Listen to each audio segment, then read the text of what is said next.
Welcome to our 5 on 5. We're pleased to have Senator Ron Wyden in today. Senator, good to see you. Thanks for having me, Craig. All right, so let's start today, of course, being Memorial Day. Let's start with allegations of misconduct cropping up at VA hospitals across the nation. What do you think of this and what should be done?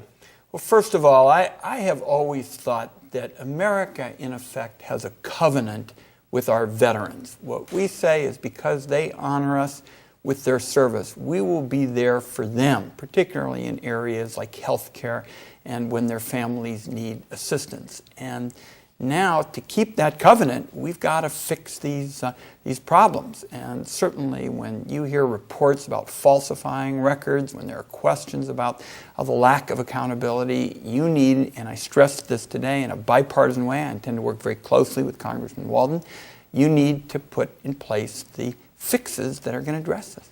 Should the Justice Department be involved in the investigation?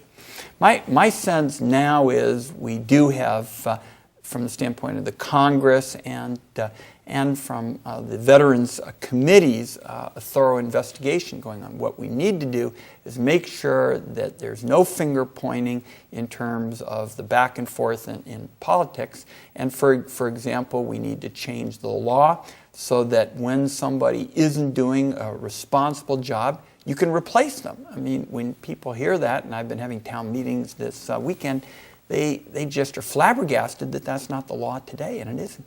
Okay, one of the things, perhaps one of the more troubling things as part of this investigation, the ratio of doctors to patients. How do we go about changing that? It's particularly important that be changed for rural areas, because in the metropolitan areas where you have the large facilities, we seem to make sure that there's better access. And what I've tried to stress, we've opened a number of satellite clinics, for example, in Southern Oregon. They're making a big difference because a lot of our soldiers are coming home. They have challenges, for example, in the mental health area, and those satellite clinics make a big difference. I also think telemedicine is going to help as well, where in effect you can use online services to make sure that, say, a nurse or physician assistant and others can be available to the vets. All right, very good. Well, we have much more to talk about. We'll take a quick break first. Stay with us. We'll be right back.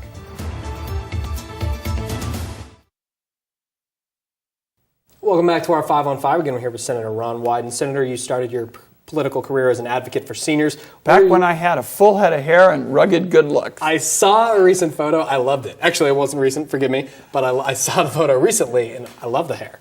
Thank you. Thank you.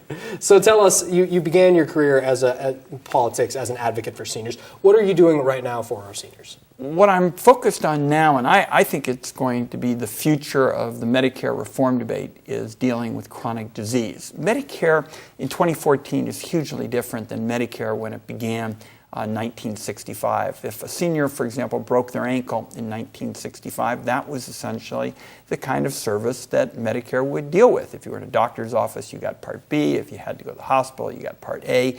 That was essentially Medicare. Today, Medicare is largely about diabetes, it's about cancer, it's about stroke, it's about Alzheimer's, it's about a host of chronic illnesses. And so often, after a senior gets their free physical from Medicare, basically up until the time that they end up in the hospital emergency room because there's such poor care coordination, we really don't deliver the kind of quality care that the seniors get. That's what the Better Care, Lower Cost Act is all about. Yeah, definitely keeping an eye on that. Is that moving through Congress potentially? I'm very encouraged. It's the first major bipartisan bill in quite some time. Senator Isaacson is the Republican senator from Georgia.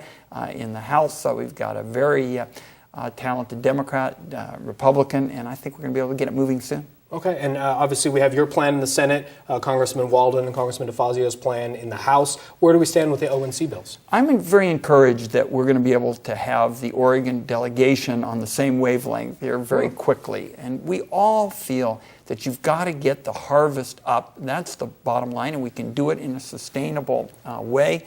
We need to reduce this needless litigation. Certainly people have a right to express a difference of opinion in court, but they don't have a constitutional right to a 5-year delay. And I think the Oregon delegation is going to be on the same wavelength with the ONC legislation, and of course it's hugely needed because while the economy is picking up a bit in urban Oregon, we still have a lot of folks hurting in rural Oregon, and that legislation could really put a lot of families back to work. Very good, Senator. Great to see you. Thanks for having me. Appreciate it. Stay with us. We'll be right back.